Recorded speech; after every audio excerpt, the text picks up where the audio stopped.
어릴 적 미지의 세계로 떠나는 상상 한 번쯤 해보셨을 텐데요.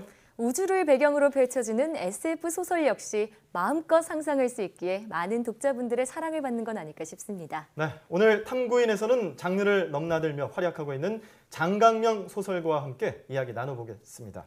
어서 오십시오. 네, 어서오세요. 안녕하세요. 예. 불러주셔서 네, 감사합니다. 작가님 이렇게 만나뵙게 돼서 또 영광인데요. 제가 영광입니다. 네, 이번에 또 새로운 SF 소설을 한 권 내셨잖아요. 네. 제목이 아직 우리에게 시간이 있으니까 이런 아주 철학적인 제목이던데요. 네. 어떤 내용인지 소개 좀 해주시죠. 저랑 배명훈, 김보영, 듀나 작가님 이렇게 네 사람이 SF 중편을 한 편씩 써가지고요. 그 네 편을 모은 작품집이에요. 네. 저희가 글을 쓸 때 규칙을 두 가지를 정해놓고 쓰기로 했습니다. 어떤 규칙인가요? 하나는 이제 태양계 안에서 벌어지는 일로 쓰자. 태양계의 어떤 행성이나 위성에서 벌어지는 일로 쓰자. 그리고 또 하나는 현대과학으로 설명할 수 있는 일만 쓰자. 그렇게 해가지고 네. 이렇게 작품집을 내게 됐습니다. 예. 자, SF, 사이언스 픽션이라고 하죠. 지금 네. 뭐 작가님 계속해서 지금 SF 소설에 관심이 많으신 것 같습니다. 네. 예전에도 어릴 때부터, 작품을 보니까 호모 도미난스, 이게 정신을 지배하는 네. 그런 소재였는데 이렇게 SF에 관심이 있으신 이유가 있을까요? 두 가지로 말씀드릴 수 있을 것 같아요. 예. 하나는 이제 2017년이라는 한국 이런 시공간 벗어나가지고 좀 자유롭게 상상을 할 수 있다는 그런 장점이 그런 매력이 있고요. 예. 또 하나는 이제 제가 1970년대생이거든요. 네. 그래가지고 아, 어릴 그러세요? 때 네, 안 보이시는데요. 고맙습니다. 제가 어릴 때만 해도 과학 교육 굉장히 강조했었습니다. 네. 뭐 이렇게 과학 입국이란 말도 하고 예. 그래서 그런 좀 문화적 세례를 담뿍 받아가지고 SF에도 이제 빠지게 됐습니다. 그런 또 배경이 있었군요. 네. 근데 저도 이번 신간을 참 재미있게 읽었거든요. 그래서 고맙습니다. 가장 인상 깊었던 한 구절을 준비했습니다. 한번 네. 보고 오시죠. 땅을 온통 뒤덮는 황산구름 위로 커다란 태양이 저무는 풍경을 보고 있자니 기분이 먹먹해졌어요. 그런데 금성은 자전주기가 100일이 넘어서 일몰도 며칠씩 걸린다면서요. 이게 금성 탐사선에서 찍은 영상을 본 주인공 딸 마리의 대사인데요. 네. 아니 일몰이 며칠씩 걸린다는 건 상상만 해도 정말 멋질 것 같거든요. 실제로 그런가요? 예, 실제로 그렇다고 해요. 네. 자전 주기가 243일이고 금성이 이게 이제 태양계 행성 중에서 제일 느리게 자전하는 행성이라고 합니다. 네. 자전이 느리니까 이제 거기서 해가 떠서 지는 것도 100일이 넘게 걸리고 116일인가 그렇다고 해요. 네. 그러면은 이제 해가 지는 것도 굉장히 천천히 지겠죠. 그리고 또 금성이 이제 굉장히 대기가 두꺼운 행성이거든요. 그래서 노을도 아주 아름답게 질 것 같습니다. 아름답겠네요. 네, 네. 그런 거 상상하면서 썼습니다.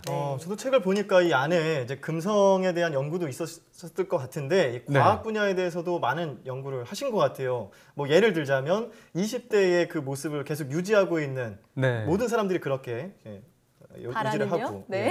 그리고 그 다음으로 뭐 머리를 자르고 몸과 따로 나눠서 이동을 시킨다든가 네. 이런 상상력 자료 조사를 하고 계신 건가요? 그게 이제 솔직히 말씀드리면은 그렇게 자료 조사하는데 힘들진 않아요.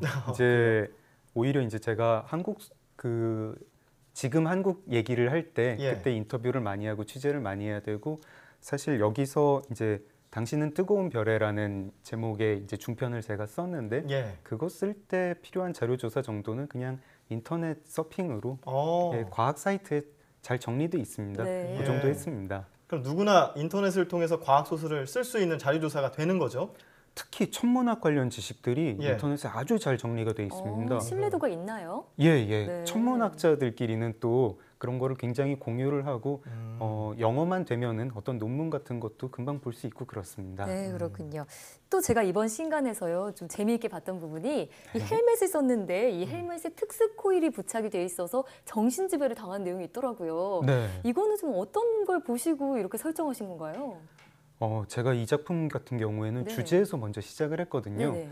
그래가지고 이제 소통과 기만에 대한 얘기를 하고 싶었어요. 소통과 저는- 기만이요. 예. 네. 저는 이런 걸 얘기를 하고 싶지만 그거를 전하는 사람이 그거를 왜곡을 하고 또는 제가 무슨 얘기를 하고 싶다는 것 자체를 누군가 찔러주고 네. 근데 그 헬멧을 통해 가지고 뭐 머리를 자극을 해서 어떤 생각을 들게 하는 거 어떤 감정 상태를 들게 하는 것 자체는 지금도 어느 정도 가능한 일입니다. 그렇군요. 네, 미군에서 그런 걸 개발을 하고 있다고 해요. 무서운데요? 좀 무섭죠. 네. 섬뜩합니다. 네. 그렇네요. 그렇군요. 이렇게 또 SF 소설을 쓰시기 전까지의 과정을 보면 네. 이력이 특이하시더라고요. 네.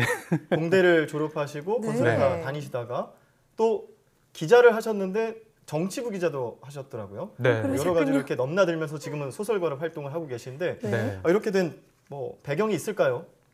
뭐 하다 보니까 그렇게 됐습니다. 네. 원래 대학 다닐 때 이제 신문 기자도 하고 싶었고 예. 언젠가 소설도 쓰고 싶다 이런 생각을 했는데 잘 안 됐어요.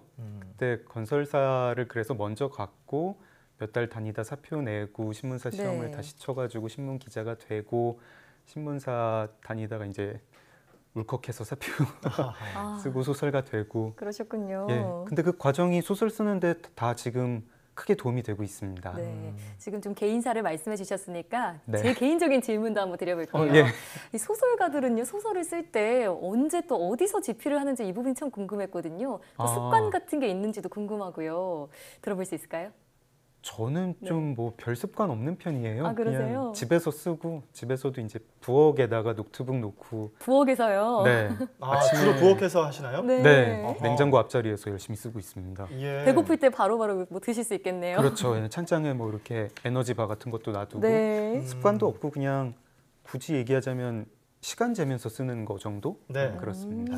자, 그러면 이제 앞으로 부엌에서 여러 네. 소설들이 탄생할 텐데 네. 계속 쓰고 싶으신 내용이 있다면은 추후 계획과 함께 얘기를 해주신다면요?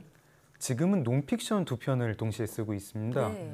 한 편은 1990년대 북한에서 고난의 행군이라고 하죠. 그 대기근이 일어나가지고 30만 명 이상의 사람들이 굶어 죽었는데 네. 그때 얘기를 제가 책으로 쓰고 있습니다. 예. 또 한편은 한국의 공채제도, 그러니까 뭐 기업에서 사람 채용하는 방식, 이게 한국의 공채제도가 굉장히 특이하다고 해요. 네. 그래서 그 장단점을 좀 살펴보는 르포를 쓰고 있습니다. 그렇군요. 두 편도 기대해 보겠습니다. 네, 네. 고맙습니다. 자, 픽션과 논픽션을 넘나들면서 또 사람에 대해서 탐구하는 그런 과정이 아닌가 싶은데요.